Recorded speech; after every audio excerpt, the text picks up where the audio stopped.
Hey, what's up, guys? How you doing? This is George Crump here once again with another video. Just checking in real quick. Doing some hedging and pruning at one of my seasonal properties, and got a maple. I'm not sure exactly when it was when it was planted here, but you can see that this maple is pretty. It's at that time where it just needs to be pruned and put back in its place. So yeah, so I got a quick video here of me uh, just pruning it, showing you how I prune. Um, Different things I think about when I think about pruning. Like, looking at this, we can already say that, all right, we will want to manicure this to be no taller than the windowsill. By it having all of that liriopy around it, which I don't agree with. Obviously we don't want to have anything that is covering the liriopy. So obviously we need to kind of raise it up, but we also need to kind of shrink it in its own little spot because, but not too much. Because we still want it to have, its beautiful canopy look once it's at its mature growth. Which will be, another, I don't know, 7 years, probably 5, 6, 7 years before it'll be at its mature growth. But and there'll just be some simple pruning that'll go on in between that time to kind of give it that look, like almost like a bonsai. But anyway, yeah. So I ain't gonna keep on ranting on. Anyway, yeah. So just if you got a bonsai, yeah. If you got a if you got a Japanese maple, and you thought about pruning it, or you don't know what to do about it, but it looks ugly, or you love it, but you're just scared to prune it. I hear a lot of people say that they're scared to prune it because they don't want to hurt it. Um, and that is very true. So, there are certain times where you don't want to prune it.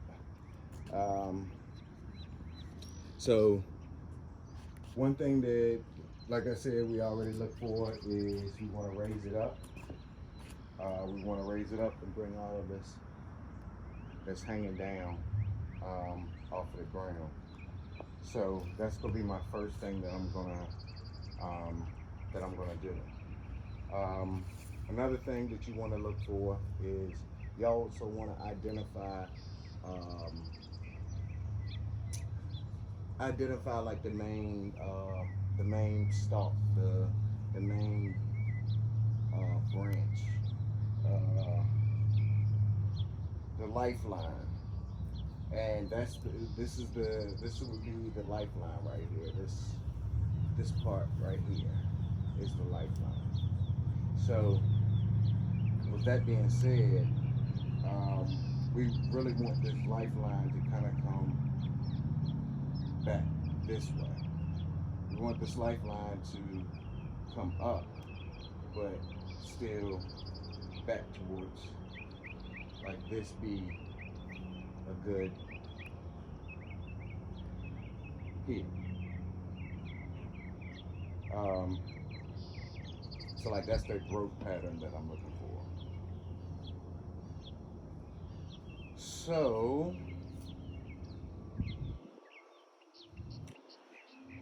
with that being said, I'm gonna just pull out my shears and go and do what it do.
And so as you can see, I just pretty much work at the bottom, and work my way up, work the underneath. Um, and that's where you're gonna have, that's where your new growth is. One, um, two, that's where you're gonna have issues if you don't go ahead and maintain the new growth. It'll be so hard to get up under here. I've seen them, about that tall, maybe a little bit taller. I mean, it's like it's absolute hell trying to get up under there um, and prune, just because it's so overgrown. It's hard to get in between the different all of the new growth and limbs that are all in between each other and stuff like that. It's really hard. So you really don't want to let that happen.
It's funny.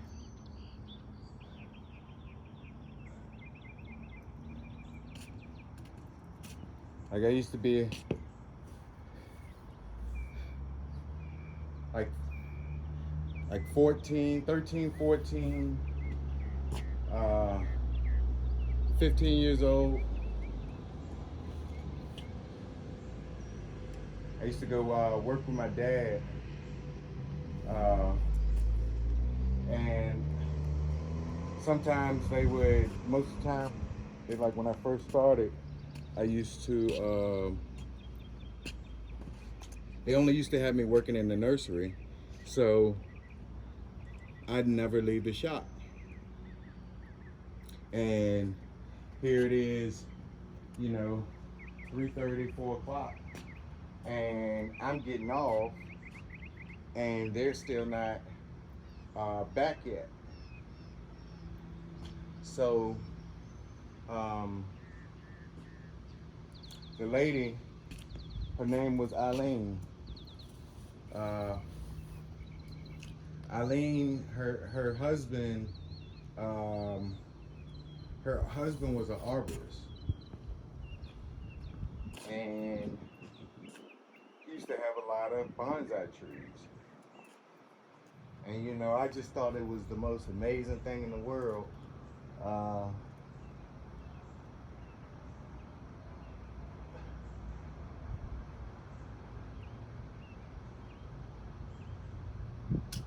yeah, I just always thought it was the most amazing thing in the world to actually see somebody, you know, cutting these bonsai trees.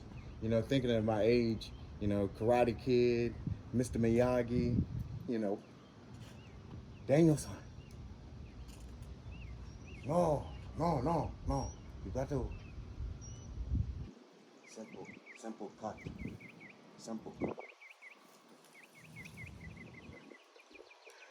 So yeah, so so back then, yeah, I paid attention to a lot of that, and I used to just sit there and watch him all the time, and you know, of course, you know, being a kid, I'm gonna ask to cut, to let me learn, you know, that type of thing. So, you know, when when they when they took all day coming back, you know, I used to just sit in there with Bruce, um, and yeah, I used to practice. I really didn't even consider it practice because I didn't think nothing of it. I just thought it was cool that I was doing it.